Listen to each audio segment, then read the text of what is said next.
Vlada je na današnji dopisni seji sprejela predlog zakona o vajeništvu. Ključna rdeča medresorska nit je bila iskanje najboljših možnih rešitev za to, da se izobraževalni sistem poveže z gospodarstvom in se najde rešitve še posebej za tiste dejavnosti, kjer je vajeniški sistem nekoč že obstajal in tudi izkazal dobre rezultate. Namen zakona je, da vzpostavimo čimprejšnjo poklicno socializacijo mladega.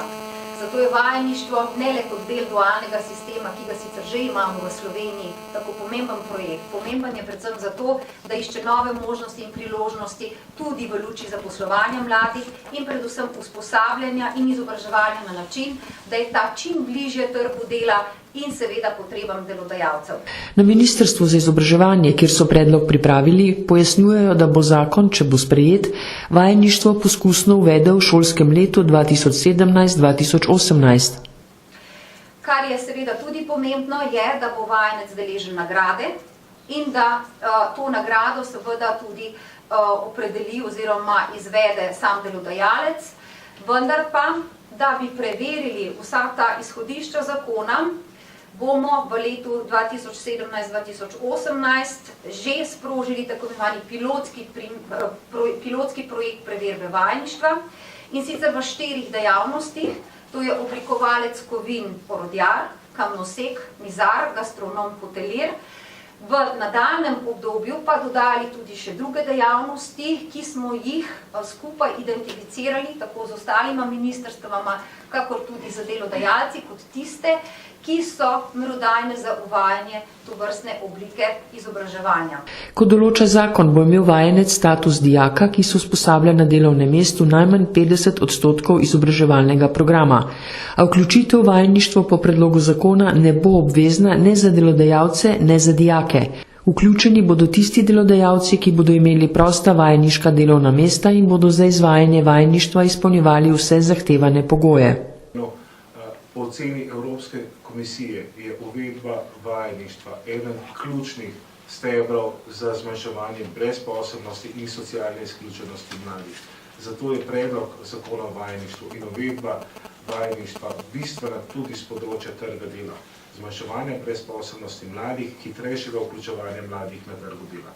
Ne pozabimo, za slovenski trg dela je značilno neskladje med povpraševanjem na trgu dela in ponudbo znanji, s katerimi razpolagajo mladi, ko vstopajo na trg dela. Vajeništvo je eden ključnih korakov za to, da se ta neskladja odpravi.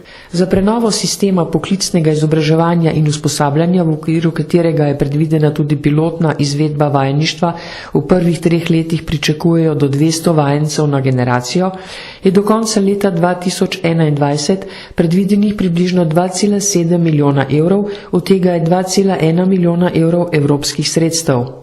Hkrati pa je za izvajanje praktičnega usposabljanja z delom, v okviru katerega se predvideva tudi uvedba vajeništva oziroma preko katerega se bo zagotavljalo tudi spodbude delodajalcem za izvajanje programov praktičnega usposabljanja in vajeništva, predvidenih okoli 28,4 milijona evrov. Zdi se mi zelo pomembno poudariti tudi to, da vajencu pripada nagrada, in ta nagrada ne bo vplivala na družinske prejemke, socialne transferje njega in njegove družine. To je zelo pomembno.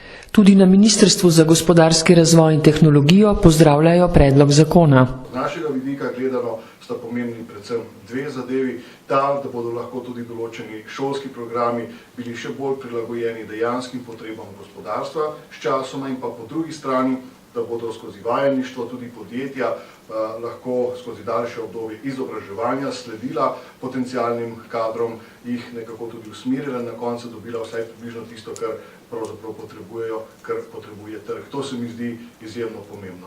Vajenec je za svoje delo upravičen do vajeniške nagrade in sicer za čas, ko se praktično usposablja z delom.